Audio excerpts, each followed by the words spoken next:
Boy, Did I Get a Wrong Number is a 1966 comedy starring Bob Hope and Elke Sommer. Aside from many of the obvious trappings that any Bob Hope movie would have, such as a beautiful co-star like Sommer, this film marked the first of 3 collaborations for Hope and comedian Phyllis Diller, who he helped discover and promote. Now, before I get too far into this review, let me acknowledge that this film has, in the past, been included in many critics' worst movies of all time lists. Truthfully, I just don't see it. The movie plays out more like a long, drawn-out episode of Three's Company. Yeah, I know that came later, but you know what I mean. Lots of slapstick, a little cheesecake, and mostly just good, clean fun. The plot involves a gorgeous French actress named Dee Dee, played by Elke Sommer, who has become more famous for commercials involving bubble baths than for acting.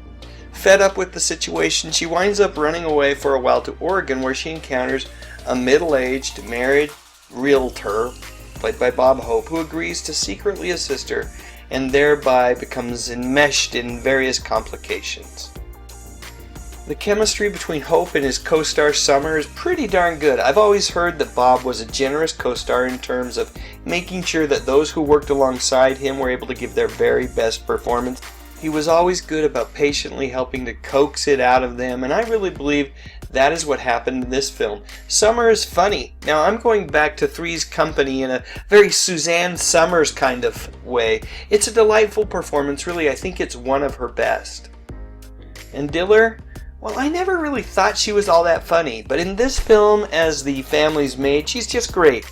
It's the subtle little offhand remarks, the double takes, and the sarcasm that hides a real friendship that makes this partnership fun to watch on film. Of the 3 movies that they starred in together, this was the first, and I believe the best. Hope's wife is played by actress Marjorie Lord, who played Danny Thomas's wife in Make Room for Daddy. There's a couple of things that I'll say about Lord's performance. The first being that she gets the job done. It's not hilarious, but it's not supposed to be. More than anything else, it's adequate.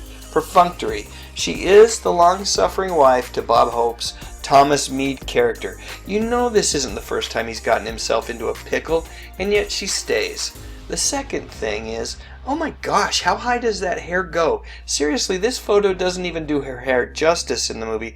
I don't care what era you come from, that hairdo simply could not have ever been attractive. It just couldn't have. Could it? The first time I saw this show, it was on our local UHF station, KSTU TV 20. Not sure why, but this was one of those movies that they just seemed to play over and over. There were 2 more that they seemed to play like that every other week. One was the late 70s horror movie Phantasm. The other was this odd romance called Harold and Maude about a young man who falls in love with an elderly woman. But I digress. We're talking about Boy Did I Get a Wrong Number here. I probably watched this thing 5 or more times over the course of a couple of years. One, because I thought Hope was hilarious, and this wasn't even his best movie, not even by a long shot. And 2, because Elke Sommer is absolutely beautiful in this movie. And as long as we're talking about Salt Lake City, Utah's first UHF station, it showed up around 1978 if I remember correctly, and along with it came some shows that I never had seen before. The Dick Van Dyke Show, Wild Wild West, The Twilight Zone, and although I wasn't supposed to watch it, Benny Hill. It seems crazy now because of the choices that we have available, but I would pretty much watch anything and everything on this, our very first UHF station. It felt like a whole new world had opened up to me. Instead of 3 channels, now we had 4. Woohoo! So I say all that to provide a little context around why I will always feel a fondness for this movie. Even now when I watch it, regardless of what channel it might be on, I think back to those days when my viewing choices were pretty darn limited, and I actually considered it a coup to be able to watch Boy Did I Get a Wrong Number again.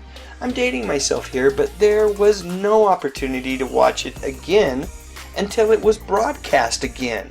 No DVD, no TiVo, not even a VCR in our house. All in all, if you go into this movie with those kind of expectations, I think you'll agree that this movie, while not high art, simply isn't as bad as the critics once tried to tell us it was. I'd give it 2.5 stars out of 4, 3 stars out of 5, a solid B-. Well, you get the idea. End of the day, it's Bob. Alright, have you seen this movie? And if so, what did you think about it? Let me know in the comments section, and while you're at it, I certainly would appreciate a thumbs up if you enjoyed this video, and I would be honored if you would consider subscribing to my channel. I talk about music, movies, and television, mostly from the 60s and 70s and 80s. You know, the good stuff. But most importantly, and as always, thank you so much for watching.